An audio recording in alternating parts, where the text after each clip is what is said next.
감당할 수 없는 감동으로 찾아온 주의 자녀여, 너를 렘넌트라 부를 수 있음이 감사할 뿐이야. 험하고 큰 세상처럼 보이지만 그보다 더 큰 하나님께서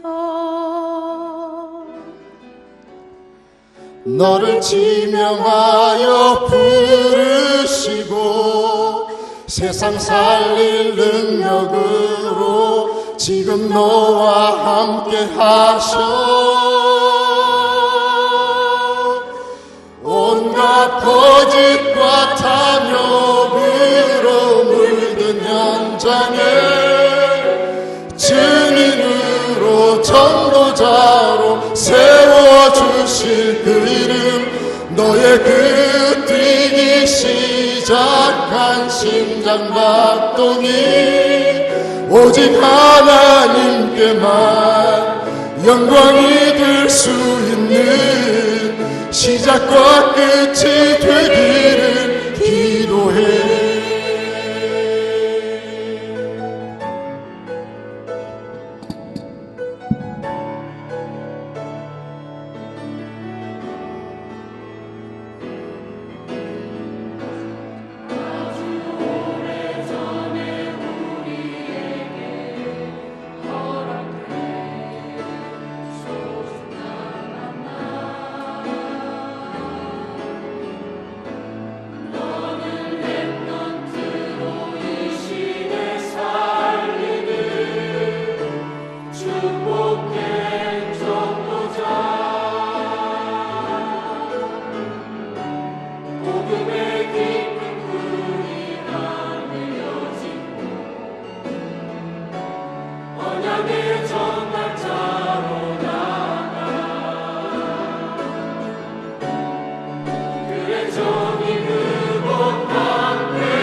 아멘. 영광의 박수를 하나님께 드립니다. 귀한 찬양 너무 감사드립니다. 제가 이 곡을 작사한 사람, 작곡한 사람은 아닌데요, 오늘 곡 소개를 잠깐 드리면 언약을 잡고 결혼한 우리 한 어머님이 오랫동안 기도하던 렘넌트가 이제 뱃속에서 생겨지고, 그래서 병원에 가서 아이의 태동 소리를 듣고 난 뒤에 집에 돌아와서요 오늘 쓴 글입니다. 그 아이의 태동 소리, 그 뛰기 시작한 심장박동 소리를 들으면서 아이를 놓고 이 아이가 내 아이가 아니라 하나님 앞에 쓰여지고 하나님 앞에 응답받는 렘넌트로 되도록 기도하는 마음으로 쓴 곡이 오늘 이 메시지인데요.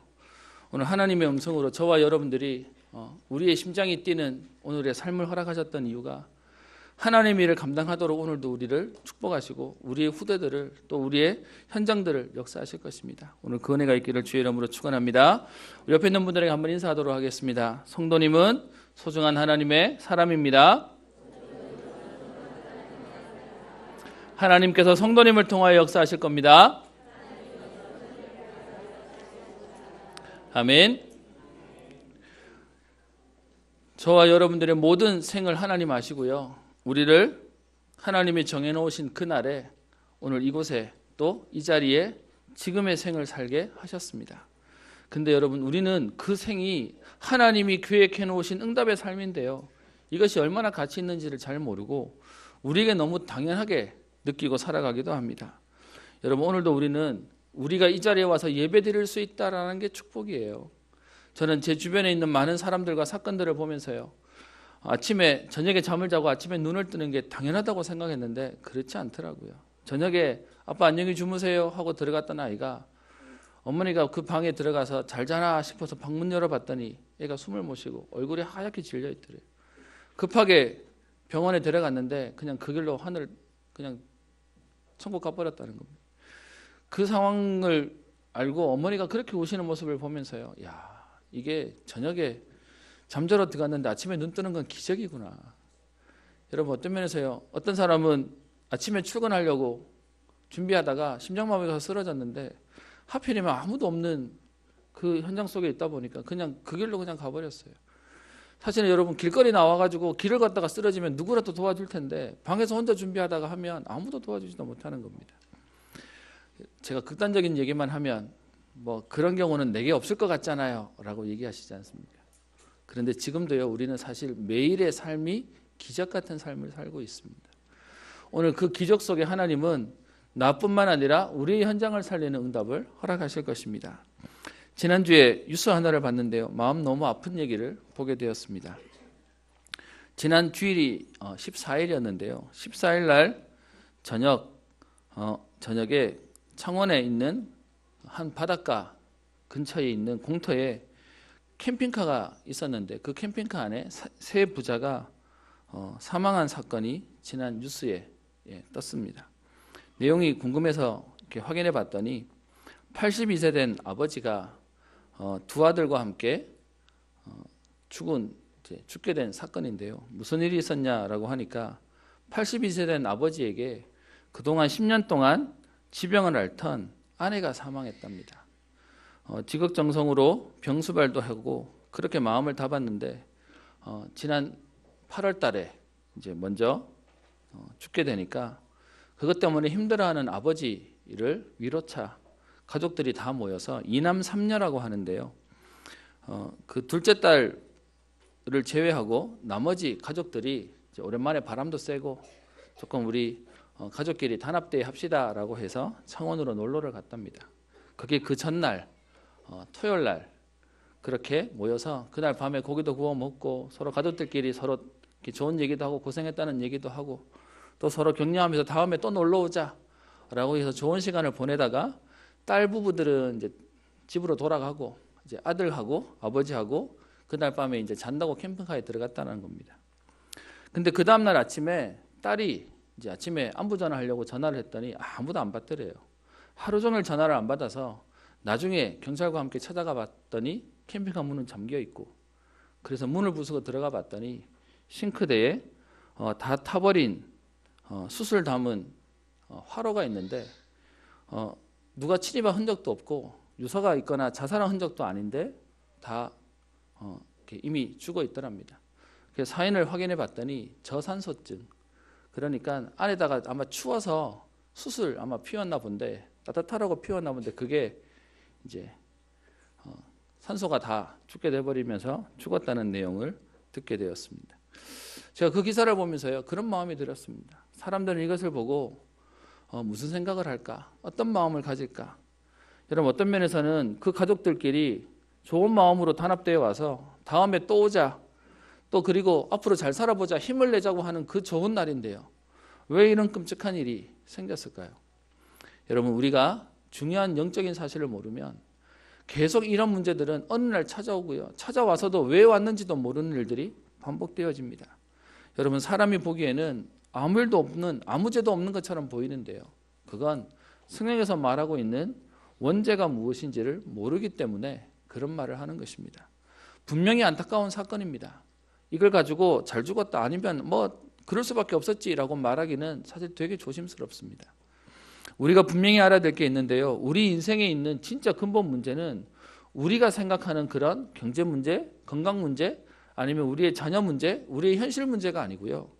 인간에게는 어느 날 찾아오는 재앙처럼 어느 날 저주가 올 수밖에 없는 이 부분들을 우리는 알고 있어야 됩니다. 왜 그렇습니까? 죄와 저주는 죄에 대한 결과로 우리에게 재앙은 오게 되어 있습니다. 아니, 나는 착하게 살았는데요. 아니요, 우리가 죄를 지어서 죄인이 아니고요. 성경은 죄인이기 때문에 하나님 떠난 우리 인간에게 이미 죄인이다라고 얘기하고 있습니다. 그 결과로 우리에게 죄의 결과는 계속 올 수밖에 없는 것입니다. 여러분, 주변에 계속 상황들을 보지 않습니까? 너무 착하게 살고 어떤 면에서는 너무 열심히 사는 사람인데 어느 날 찾아오는 문제를 그 개인이 해결이 안 되는 겁니다. 성경은요, 무슨 얘기를 하고 있냐? 우리가 게으르다, 열심히 안 한다, 문제 맞습니다. 그런데 성경이 말하는 진짜 문제는 열심히 하는데도 해결하지 못하는, 최선을 다해서 몸부림치는데도 어느 날 찾아오는 죄와 저주의 문제를 성경은 얘기하고 있습니다. 왜요? 하나님 떠난 인간에게 당연히 올 수밖에 없음을 얘기합니다. 여러분, 하나님 떠났다는 말의 의미가 뭡니까? 원래 인간은 하나님과 함께 살도록 창조되었는데 그 하나님을 떠났다는 것 자체가요, 운명 속에 잡혀버린 것입니다. 그래서 우리에게는 아무리 열심히 몸부림치고 노력하고 살아도요, 해결할 수 없는 겁니다. 여러분, 지난 주간 저는 뉴스 보면서 되게 마음이 아팠는데요. 열심히 일하는 한 청년이 10년 동안 우울증 약 먹은 사람이 시비 걸고 그것 때문에 분하다고 사람을 찔러 죽이는 얘기도 보게 되었습니다. 제가 오늘 랩런트들하고 예배 드리는데요, PC방도 함부로 가지 말라 그랬습니다. PC방이 나빠서가 아니고 그건데 다른 거에 잡힌 사람들이 세상 말로 말하면 잡혀버리면 뭔 짓을 할지 모르는 게 현장의 모습입니다. 왜요? 하나님과 함께 살아야 할 인간이 하나님 떠났다는 게 운명이에요. 그 하나님 떠났다는 게 인간에게 죄가 되어서 내가 아무리 몸부림치고 열심히 사는데, 그런데 우리에게 어느 날 찾아오는 저주와 재앙을 인간이 막을 수 없는 겁니다. 여러분, 우리가 문제를 만났다, 그건 분명히 안타까운 겁니다. 그런데 열심히 안 하고 게으른 사람이 문제를 만난 건 당연하지만 왜 열심히 사는 사람이, 착하게 사는 사람이 안 될까요? 그게 성경이 말하는 인생의 근본 문제를 얘기하는 것입니다. 그 말은 무슨 말이냐? 인간이 하나님 자녀로 하나님의 축복을 노래할 인간이 사단과 마귀에게, 귀신에게 종노릇하여 계속 시달리는 인생으로요. 여러분, 우리가 알고 있는 사채라는 개념이 급할 때 쓸 수 있지만 그 사채의 빚에 허덕이면 아무리 우리 갚아도요, 갚을 수가 없다라고 얘기하지 않습니까? 인간이 아무리 몸부림을 쳐도 사단에게 매인 종노릇하는 인생에서 해방 안 되는 겁니다. 그래서 여러분, 지난 주간도 아마 땀 흘리시면서 열심히 일했을 겁니다. 열심히 살으셨을 겁니다. 근데 어떻게 여러분 여유가 있으십니까? 안 살 수는 없는데, 안 할 수는 없는데, 그런데 우리의 삶은요, 고달파요. 하나님 떠난 인간의 모습은 안 할 수는 없는데 해도요, 낙이 없는 겁니다. 저는 제가 잘 아는 한 분이 강남역에, 서울의 강남역에서 큰 식당에 있습니다. 제가 한번 저희 교육자들을 초대해서 몇 사람이 가서 이제 밥을 먹었는데요. 얼핏 점심시간에 눈 딱 이렇게 돌아봤더니 식당이 우리 교회 본당보다 더 커요. 끝이 안 보이니까. 거기서 이렇게 뭐 베트남 음식점을 하는데 이제 눈치를 봐서 옆에 계산 빠른 목사님이 이렇게 해서 회전율 한 3번 되고 이러면 하루 뭐 수입이 얼마고 한 달 수입이 얼마다고 계산 금방 하시더라고요. 와, 어마어마하네. 이러면 떼부자 될 줄 알았습니다. 근데요, 그렇게 가서 밥 먹고 기도해주고 돌아왔는데 그분이 2년 안에 그 문 닫았어요. 왜냐 그랬더니 나가는 월세, 인건비가 어마어마하대요. 그래서 돈이 벌리는데 그만큼 나가버리니까 한 2년 동안 그렇게 죽서 살자 이랬더니 몸이 망가져가지고 돈도 먹어 이제 싫대요. 그래서 이제 좀 쉬어야 되겠다라고 접는 걸 보게 되었습니다. 뭔 얘기를 드리냐? 우리 인간의 모습은, 하나님 떠난 인간의 모습은 계속 매여 사는 인생이에요. 그래서요, 오늘 지금 이 가족들이 그렇게 좋은 시간을 가져보겠다고 좋은 결단을 하는 좋은 날임에도 불구하고요, 불의의 사고로 사실은 안타까운 모습을 또 안타까운 인생을 살 수밖에 없는 것입니다. 그래서 성경은 우리의 인생을 시편 90편 10절에 이렇게 얘기합니다.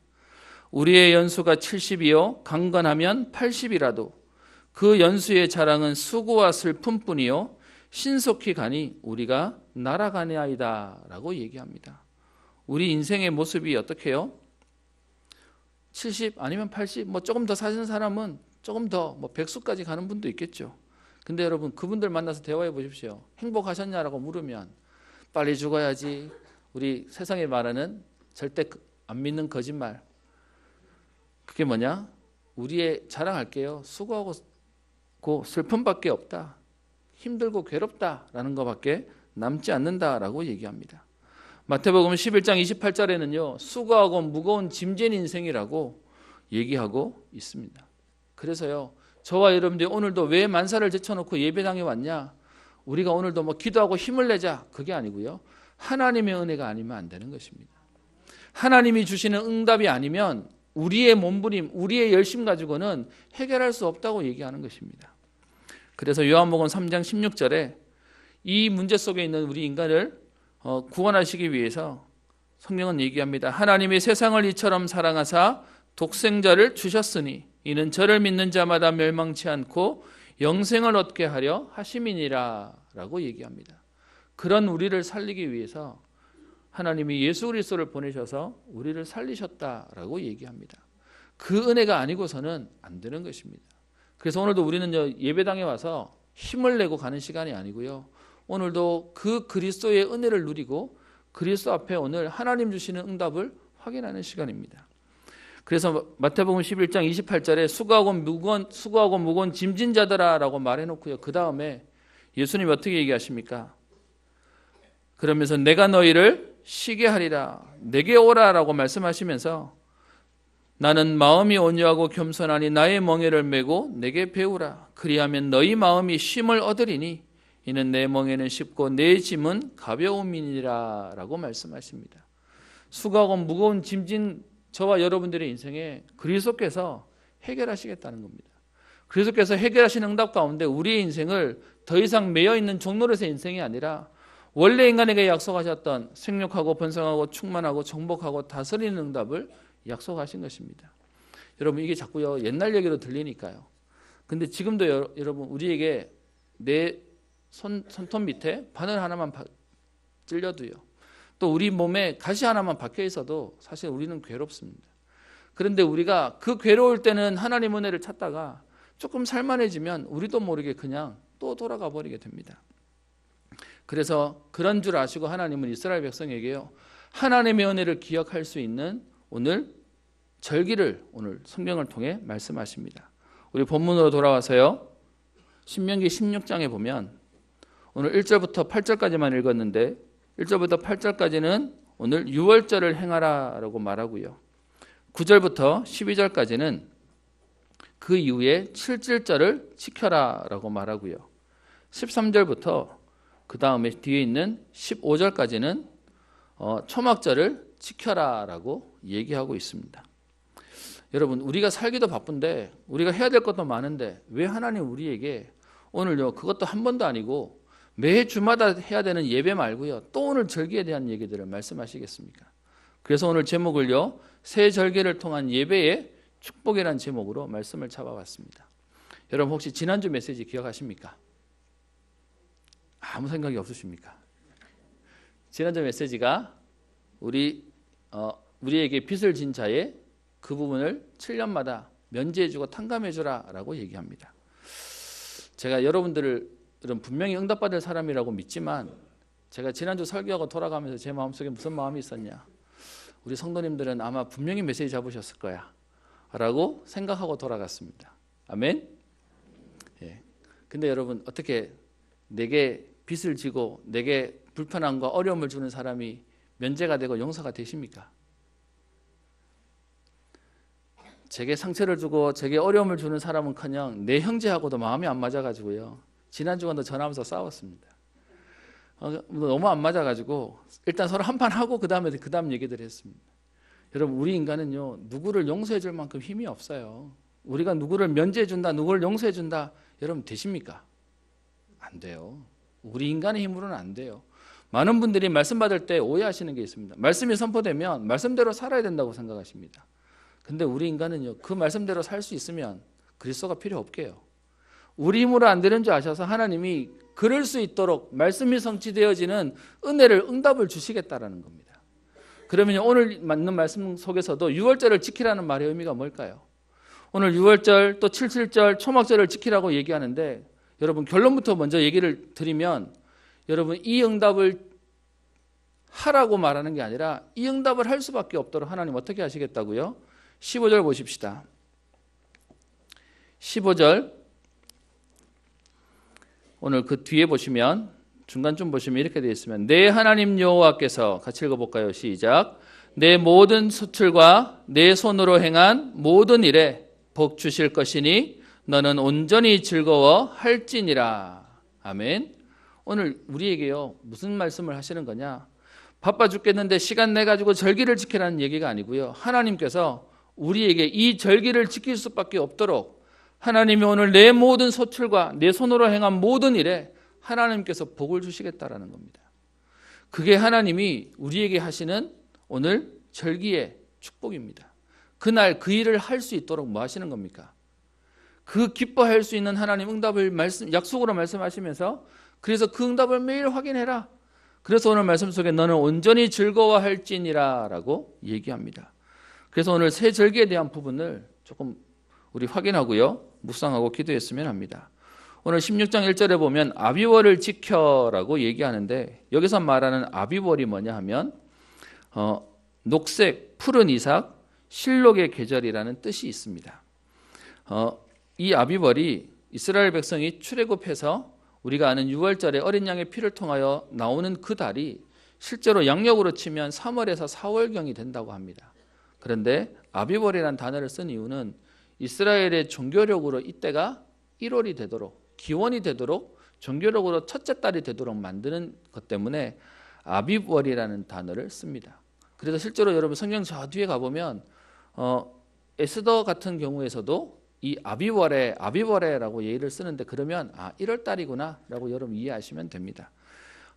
히브리 사람으로서는 1월 달인데 우리 양력으로, 태양력으로 얘기를 하면 3월에서 4월경 정도가 되어지는 겁니다. 그래서 그때 날을 정해서 6월절을 지키라는 겁니다. 그 이유에 대해서 설명하고 있죠. 왜 하라고 얘기합니까? 이는 아비월에 내 하나님 여호와께서 밤에 너를 애굽에서 인도하여 내셨음이라 라고 얘기합니다. 여러분 아시는 이스라엘 백성이 400년 동안 애굽의 노예로 있었습니다. 아버지 노예, 할아버지 노예, 나 노예, 내 자녀들 노예, 계속 노예의 인생을 살던 이스라엘에게 전쟁한 것도 아닌데요, 어떤 면에서는 독립운동한 것도 아닌데요, 하나님께서 어린 양의 피 바르는 사건을 통해서 그 당시에 최고 강대국이었던 애굽에서 해방되어져 나오는 응답을 주셨습니다. 그래서 이 유월절을 지키라고 하는 이유는 뭐냐? 너희가 종되었던 데서 해방되어 나온 그 은혜와 응답을 감사하라라고 얘기하는 겁니다. 그래서 오늘 계속 얘기하죠. 1절에도 애굽에서 인도하여 내셨음이라 라고 말하고요, 3절에도 또 얘기합니다. 내가 애굽 땅에서 급히 나왔음이라. 그러면서 3절에 얘기합니다. 이 날을 얼만큼 하라고요? 내 평생에 항상, 그리고 그것을 기억해라 라고 얘기하고 있습니다. 무슨 말인가? 사람은요, 화장실 들어갈 때 나올 때 다르답니다. 사람은요, 우리가 얘기하는 개구리가 올챙이적 시절 모른다라고 얘기합니다. 그러다 보니까 오늘 말씀 가운데 어떻게 해요? 하나님이 우리에게 주신 그 구원의 축복과 그리스도를 통하여 우리의 모든 운명과 저주를 해방하신 하나님의 은혜들을 기억하라라고 오늘 말씀하시는 겁니다. 그래서 오늘 이 얘기를 계속 얘기합니다. 12절에도 또 얘기하는데요, 너는 애굽에서 종되었던 것을 기억하고 이 규례를 지켜 행할지니라. 계속해서 하나님 말씀 가운데 우리를 얽매이고 우리를 번거롭게 하려고 하시는 게 아니고요, 하나님이 주신 은혜와 또 그 하나님께서 지금도 역사하시고 우리의 미래까지 응답하실 것이라고 하는 약속을 매일 예배를 통해 확인하라라고 얘기하는 겁니다. 여러분, 부모님이 자녀가 보고 싶어서요, 집에 한번 놀러 오라 라고 얘기하는데 부모님이 집에 놀러 오는 자녀에게 아무것도 안 하고 기다리지 않죠.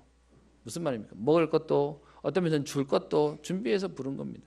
하나님이 지금 이스라엘 백성에게요, 유월절을 지키라고 얘기하는 건 오늘 뒤에 말씀해 보시면 나올 때 빈손으로 나오지 말고 뭐 이러다 보니까 또 우리는 오해합니다. 그래, 이것도 뭐 하라고 하는 거구나.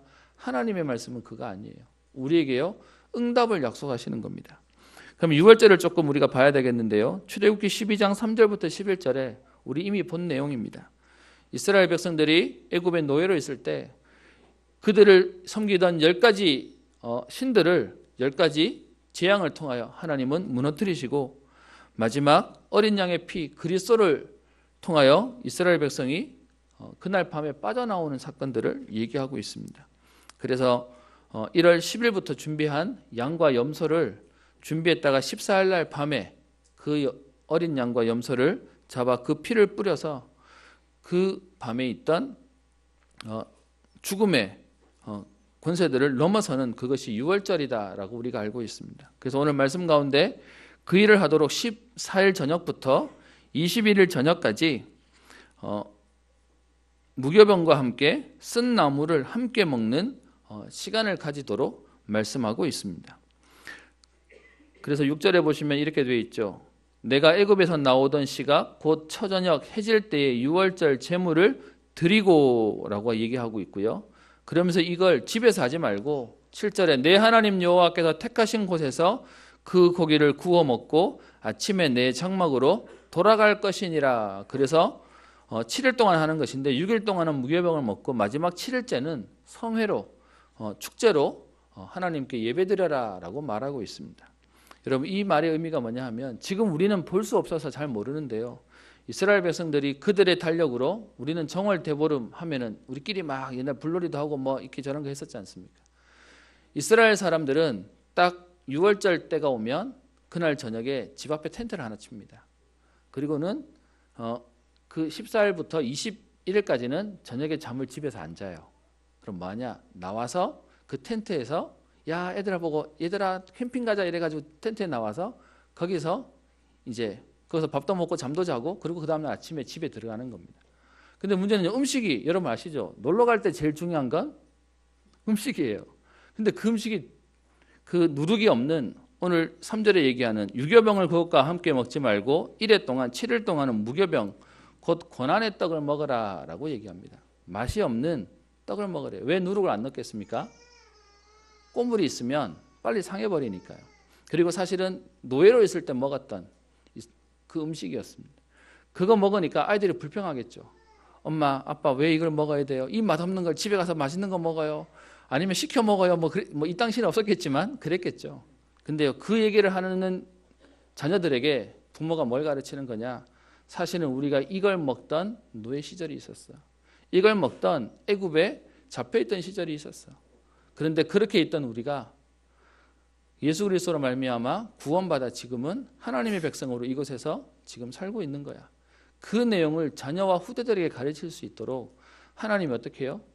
절기를 만들어서 그 하나님 주신 구원의 축복을 날마다 누리고 회복하도록 말씀하고 계시는 것입니다. 그래서요, 무교병을 먹었다고 해서 무교절이라고 얘기를 하는데 이 유월절을 통해서 우리에게 말씀하시는 건 애굽에서 구원받은 것처럼 애굽에서 해방된 것처럼 우리의 인생이 하나님 떠나 사단과 그리고 죄와 운명과 저주 가운데 있던 우리의 인생을 회복시켰다라고 하는 그리스도를 통해 전부 해결하셨다라고 하는 응답을 말씀하시는 유월절의 축복을 회복하라라고 얘기하는 것입니다. 그래서 그날을 어떻게 해요? 일부러라도 만들어서라도 그날을 기념하라라고 얘기하는 겁니다. 왜 우리가 명절이 되면 그렇게 먼 거리도 찾아가서 만날까요? 교통도 막히고 또 어떤 면에서는 불편하기도 한데요. 그런데 그날이 아니면 만날 수 없기 때문이에요. 그래서 하나님이 이스라엘 백성에게 하나님의 약속을, 하나님의 은혜를 누릴 수 있도록 지금 유월절이라고 하는 절기를 말씀하고 계십니다. 근데 여러분, 이 날은 이스라엘 백성이 가나안 땅에 들어가기 전에 주신 거예요. 근데 오늘 여기만 주신 게 아니고 사실 이스라엘 백성이 언제 주셨죠? 출애굽기 34장에 보시면 이스라엘이 시내산에 와서 하나님과 언약을 맺으시고 난 이후에 그때 바로 이 세 절기에 대한 약속을 말씀하세요. 출애굽했던 이스라엘에게 너희가 이제 나왔잖아 라고 얘기를 하시는데요, 나와 놓고는 광야를 지나 가나안 땅에 들어갈 것이다 라고 하셨던 그 약속이 실제로 40년 동안 이어져 왔고요. 이제 가나안 땅 들어가서 또 일해라 라고 얘기하고 있습니다. 무슨 말입니까?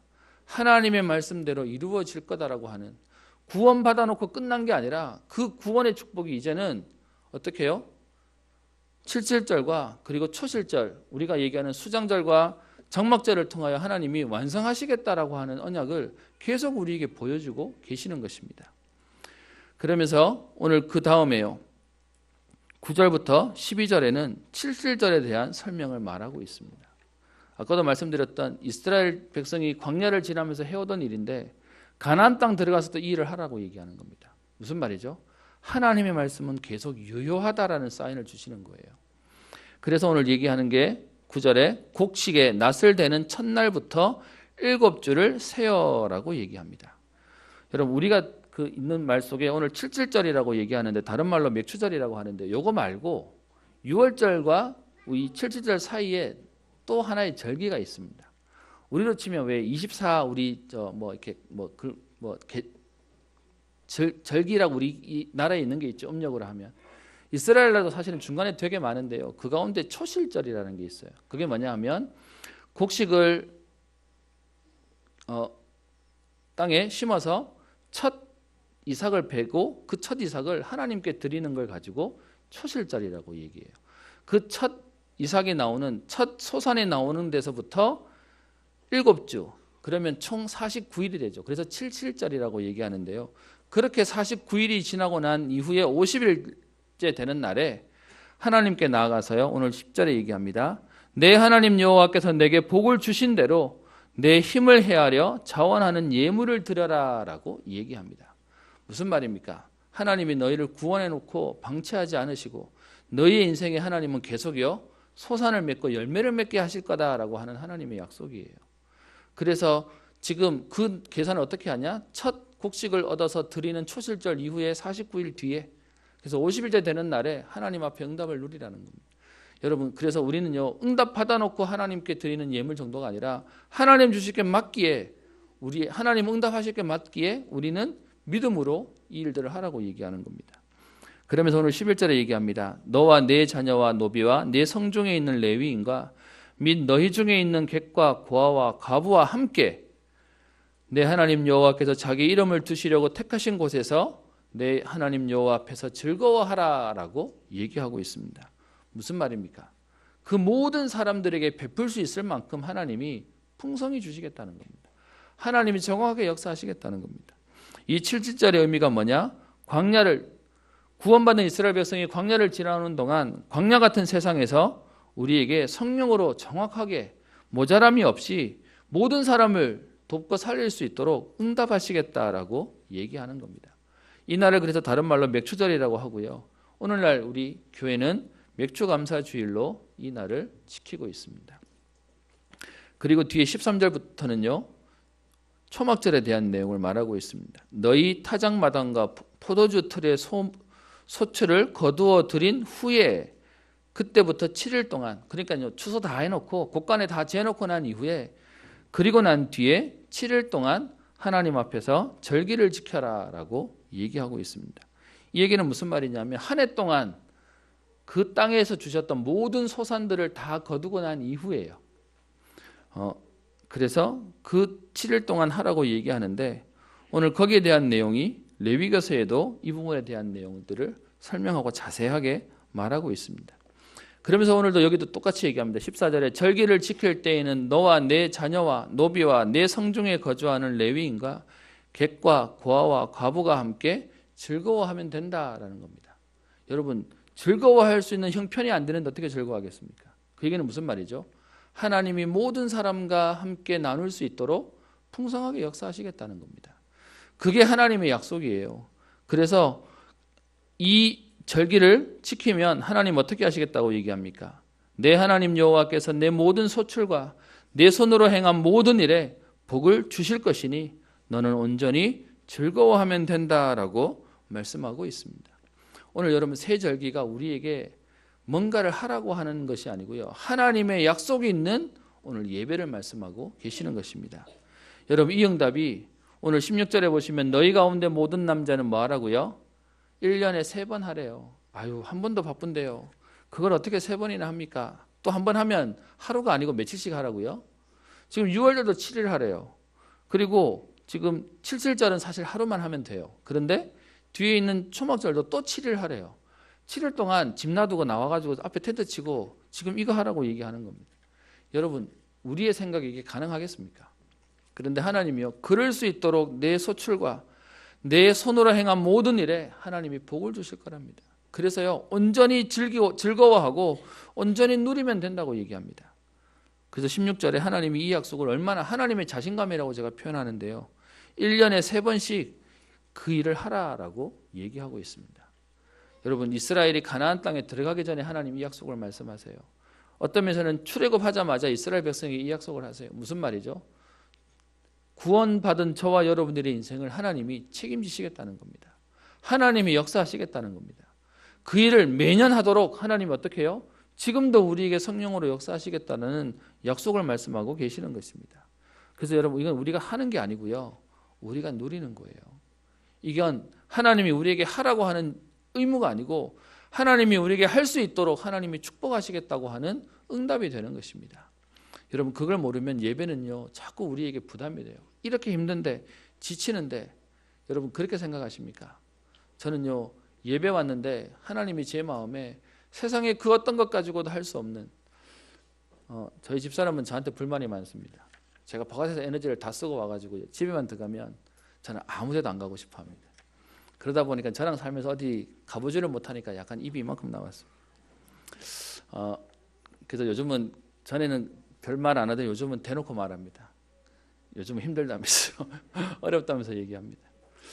사실은 그게 제가 가지고 있는 어떤 면에서는 좀 약한 부분이기도 합니다. 그렇게 어디 나갔다 올 힘이 없어요. 그냥 갔다 오면 다시 또 새벽기도 해야지, 뭐 또 교회를 해야지. 지난번 해외 갔다 오니까요, 제 머릿속에는 해외 갔다 오는 날 동안 못했던 일이 머릿속에서 있어요. 그냥 괜한 부담감으로 이렇게 있는 거죠. 근데 그런 제가 예배를 온다? 여러분, 이건 부담 아니겠습니까? 그런데 여러분, 이 자리에서만 주시는 하나님의 은혜가 있어요. 여러분들이 알지 못하는, 오늘 여러분 와서 매년 3번 절기를 지키라고 얘기하는데 우리가 예배드리는 그 시간에 하나님 뭐 하시겠다는 겁니까? 내 모든 소출과 내 손으로 행한 모든 일에 하나님은 복을 주시겠다라고 얘기하는 겁니다. 그래서 오늘 제가 제목을 붙인 게 새 절기를 통한 예배의 축복인데요, 우리가 오늘 하나님을 배웠는데 16절에 나오죠. 1년에 3번 내 하나님 여호와께서 택하신 곳에서 여호와를 배웁되, 여러분 그 하나님을 뵙는 그 시간에 주의 성령께서는 우리와 관계된 모든 현장에 역사하시겠다라고 얘기하는 것입니다. 그 응답을 오늘 우리에게 누리라고 얘기하는 겁니다. 그래서 오늘 말씀 속에요, 얘기합니다. 그냥 이 절기를 형식으로 해야 되니까 지키라고 하는 게 아니고요, 오늘 16절에 표현하기를 여호와를 배웁되라고 얘기하고 있습니다. 여러분, 이 시간은 하나님을 만나는 시간이에요. 하나님을 누리는 시간이에요. 제가 잘 묵상하고 부르는 우리 복음성가 가운데 주님과 같이 내 마음 만지는 분은 없네라는 가사가 있습니다. 여러분, 하나님이 저와 여러분들의 마음을 아세요. 하나님 말고는 아무도 내 마음 몰라요. 내 가족도 나를 몰라요. 그렇게 같이 살고 사실은 그렇게 좋다고 얘기하면서도요, 시간 지나면 갈등도 생기고 문제도 생기고요. 저는 어제 저녁에 큰애들 둘이랑 이런저런 얘기하다가, 제가 저희 집사람이랑 연애한 시간이 좀 길거든요. 그래서 옛날 얘기를 꺼냈더니 우리 딸내미 둘이가 안 믿는 거예요. 아빠 옛날 이미지는 이랬다라고 했더니 진짜요? 라고 얘기하면서 딴소리를 하는데 제가 속상하더라고요. 우리 집사람이 맞다고 얘기하는데도 에이 막 이렇게 얘기하는데 이렇게 자존심도 좀 상하기도 하고 뭐 이렇게 그렇더라고요. 사람도 내 마음 몰라줘요. 근데 여러분, 예배하는 시간이 뭐 하는 시간이냐? 하나님께서 지금 내 소출과 내 모든 행한 일에 복 주시는 시간입니다. 그래서 온전히 즐길 수 있도록 하나님이 역사하시는 시간이다라고 얘기합니다. 참 이게 말이 어려운 게요, 이게 믿음으로 결단해서 들어와 보면 뭔지 아는데 이게 안 믿어지면 뭐가 안 되냐, 들어오지를 못해요. 그럼 여러분, 우리 알죠? 맛을 봐야 맛을 알지. 이걸 해봐야 뭐가 될 건데. 그래서 좀 안타까운 게 있다면, 여러분 평생에 내가 이거 모르고 예배드리다가 천국 간다? 천국 가는 건 감사한데 너무 억울하지 않으십니까? 여러분, 내가 내 인생의 예배를 통해서 내가 생명 걸 만한 이유와 가치가 발견되어진다? 여러분, 그게 축복 아닙니까? 평생 불평하다가 원망하다가 그리고 불신앙하다가 가는 인생과 하나님 주신 응답이 뭔지 알아서요, 믿음으로 일들을 하고 사는 인생은 다른 거지 않습니까? 제가 표현하는 법이 이것밖에 안 돼가지고요. 저는 제게 있어서의 최고의 기적은 홍해가 갈라지는 게 아니고 제가 하나님이 믿어지고 제가 목회자의 길을 가게 된 게 최고의 기적입니다. 다른 분은 모르지만 저는 제 가족이 목회자를 어떻게 사는지 봤잖아요. 그래서 저한테는 쉽게 들어올 수 있는 길이 아니었습니다. 너무 장단점을 잘 아니까요. 그런데 그런 제게 이 길을 갈 수 있게 되는 이유가 뭐냐? 하나님 포기하셨어요. 체험하게 하셨어요. 저는 여러분들이 전부 다 목회자 길을 가기를 원치 않습니다만은 저는 여러분들이 여러분의 인생을 결단할 수 있을 만큼 여러분이 나는 저거는 안 돼라고 묻어두고 밀어놨던 일에 그 일을 도전할 수 있을 하나님의 은혜가 누려지기를 소원합니다. 그래서 오늘요, 그 비밀을 아는 오늘 이스라엘 백성에게 얘기합니다. 여호와를 배웁고 그러면서요, 내 모든 소출과 모든 일에 복을 주실 것이기 때문에 즐거워하면서 오늘 11절과 14절에 그 일이 우리 개인의 응답 정도가 아니고 우리 모두의 응답이 되도록 너와 내 자녀와 노비와 내 성중에 거주하는 레위인과 객과 고아와 가부와 함께 모든 사람과 함께 이 일들을 누릴 증인으로요, 하나님 증거로 주시겠다라고 말씀하고 계시는 것입니다. 여러분, 이 얘기를 가나안 땅 들어갈 이스라엘 백성에게 앞으로 들어가서 해라고 얘기합니다. 무슨 말이죠? 매년 이 응답을 확인하는 은혜를 주시겠대요. 그래서 6월절은요, 우리로 치면 양력으로 3월과 4월경이고요. 그리고 77절은 양력으로는 5월과 6월경에 해당하고요. 그리고 뒤에 있는 초막절은 9월과 10월에 해당된다라고 얘기하고 있습니다. 그럼 무슨 말이죠? 1년 내내 하나님 하시겠다는 거예요. 그 하나님의 응답을 1년 내내 확인하라라고 말씀하시는 것입니다. 여러분, 신앙생활은 우리가 하는 거 아니고요, 하나님이 하게 하시는 거예요. 지난주에 말씀드렸던 그 원수를 사랑하고 또 내게 어려움을 주는 사람을 면제해주고 탕감해주라는 게 아니고 그 일을 해도 될 만큼 하나님이 우리의 삶에 우리에게 역사하시겠다라고 말씀하시는 겁니다. 그러면 오늘도 이 말씀은 뭐냐? 6월절을 지켜라가 아니고요, 그 일들에 하나님이 우리에게 주신 은혜들을 감사하고 감격하고 그래서 하나님이 남은 우리의 인생도 책임지실 거라는 사실이 믿어지고 또 이 부분이 확인되어지도록 역사하시겠다는 겁니다. 그래서 이 초막절을 장막절이라고도 얘기하고요, 우리에게 완전한 정복과 축복과 응답을 얘기하셔서 지금 우리는 추수감사주일로 드리고 있는 것입니다. 그냥 교회에서 하라고 하고 헌금봉투 하나 주니까 아이고 헌금해야 되는데 그런 부담이 아니라 하나님이 내게 은혜 주시게 맡기에 그래서요, 그 응답을 가지고 우리는 감사하는 것입니다. 이번 주간 사실은 이 본문을 놓고 고민을 좀 했습니다. 잘 아시는 내용이고 또 잘 알 거라고 생각해서 지나갈까라고 얘기했다가 이 얘기를 지금 성경 이 본문에서 하고 있는 게 있다면 오늘 우리에게도 다시금 확인하라는 시간이에요. 제가 조금 조심스러운 표현인데요, 우리 경상도에 약점이 하나 있습니다. 또 제가 이렇게 말하면 대고 욕한다고 뭐라 하지 마시고요. 우리 경상도 약점이 뭐냐 하면 내 가족에 대해서 우리는 자꾸 희생하기를 바래요. 그래서 누가 우리 가족 칭찬하면 우리 뭐라 그러죠? 안 그래요? 이러면서 우리는 일단 가족이면 일단 우리는 약간 좀 이렇게 당연히 우리 편이라고 생각해서 그런지 약간 무시하거나 그래도 되는 것처럼 얘기합니다. 근데 제가 저 윗동네를 갔더니 반대로예요. 누가 뭐라 하면 왜 내 새끼 보고 뭐라 하냐요. 너무 그러니까 또 보기도 싫더라고요. 그러다 보니까 우리의 약점이 뭐냐 하면 바깥에는 잘하는데 우리 가족들과 가까운 사람들은 좀 우리가 함부로 하는 경향과 쉽게 보는 경향들이 있습니다. 여러분 어떻게 생각하십니까? 저는 저희 목사님 세대, 우리 부모님 목사님 세대를 보면 어디 가시는데 목사님이 사모님이랑 같이 걷는 거 거의 못 봤어요. 그냥 따라가세요. 또 그때도 그래야 된대요. 뭐 문화가 또 그랬대요. 그러다 보니까 이게 자꾸 우리는 멀리 생각하고 모르고 생각합니다. 근데 여러분, 하나님 주신 진짜 은혜는 뭐냐 하면 내게 주신 은혜들을 매일 확인하고 감사하라는 겁니다. 저는 이 말씀을 준비하면서 하나님 우리에게 오늘도 주신 익숙한 은혜들에 대해서 우리가 감사를 모르고 살아가는 것 같습니다. 요즘 저 평일날 교회 주차장 때문에 좀 사실은 이렇게 뭐 맡기도 하고 또 이렇게 뭐 관리도 하고 이렇습니다. 한편으로는 속상하기도 해요. 왜 우리 땅인데 이렇게 스트레스 받아야 되지? 또 아마 여러분 주일날 교회 오시면 주차 다 못 하셔서 아예 늦게 오시는 분들은 바깥에 대고 오시기도 하실 겁니다. 근데 오늘 제가 말씀을 준비하면서 이번 주에 생각을 바꿨습니다. 감사하네. 주차장이 없는 교회도 많은데 하나님 우리 주차장도 주시고, 주차장도 있는데 저기에 주차가 다 안 될 만큼 성도님들도 하나님 많이 보내시고, 다 응답이네. 이거 가지고 스트레스 받는다 뭐 이렇다 저렇다 할 말이 아니라 하나님 우리에게 다 넘치는 응답으로 주시는 건데, 우리의 생각이 이것 때문에 문제고 저것 때문에 문제고 우리는 갈등하고 있습니다. 여러분, 하나님은 오늘도 우리의 삶을 구원하시고 이 땅의 삶을 우리는 인도하시고 저 천국에 갈 때까지 하나님은 정확하게 역사하실 것입니다. 우리가 이 비밀을 놓쳐버리면 죄송하지만 병드는 거예요. 그 하나님의 은혜가 날마다 감사하여 이 은혜를 나뿐만 아니라 네 성중에 거하는 모든 사람과 함께 즐거워하라 라고 얘기합니다. 지금까지 인도하신 하나님께서 우리의 미래까지 역사하실 것입니다. 여러분, 사는 게 힘드십니까? 아니면 여러분 버겁다고 생각하십니까? 조금만 다르게 생각해 봅시다. 여러분, 우리 하나님 안 만났으면요, 우리 지금까지 못 살고 있어요.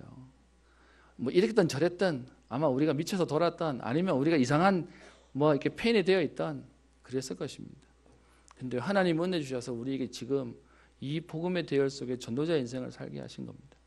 오늘 감사가 회복되어지고요, 이 비밀을 나의 감사가 아니라 우리의 감사로 모든 사람이 함께 즐거워할 수 있도록 하나님은 축복하시겠답니다. 오늘 그 예배가 회복되어지고요, 그럼 여러분 평생의 걸음이 되시기를 주의 이름으로 축원합니다. 기도합니다. 살아계신 하나님 아버지, 오늘 세절기를 통하여 예배의 축복을 다시금 확인하며 우리를 애굽의 종되었던 곳에서 인도하여 내신 구원의 축복을 확인하게 하시며, 절대 갈 수 없다고 하던 광야와 같은 우리의 인생길에 하나님께서는 불기둥과 구름기둥으로 정확히 인도하시며, 만나와 메추라기를 통하여 때를 따라 하나님께서는 은혜를 주시는 사실들을 확인하게 하시고, 하나님 가나안 땅에 정복하여 그곳에서 하나님의 응답을 누리는 완전한 승리를 약속하셨사오니, 하나님 그 일을 믿음으로 오늘 예배의 축복을 누리게 하시며 절기의 응답을 확인하는 시간 되어지게 하사 우리의 의무가 아니라 누림이 되게 하시고 축복의 통로가 되어지게 하시며 우리 자녀와 후대들에게 계속 전달할 증인의 삶이 되게 하옵소서. 하나님, 오늘도 예배를 통하여 우리에게 참된 감사가 회복되어지는 날 되게 하여 주옵시며, 하나님 어려움과 문제를 만난 자들이 오늘도 예배 가운데 새 힘을 얻게 하여 주셔서 달려갈 힘을 얻는 시간 되게 하여 주옵시며, 혹 어려운 문제 속에 있는 자들이 있다면 오늘도 그리스도 때문에 완전히 문제가 끝나지며 해결되어지는 응답을 확인하는 축복의 예배 되게 하옵소서. 감사드리며 살아계신 우리 주 예수님 이름으로 기도합니다.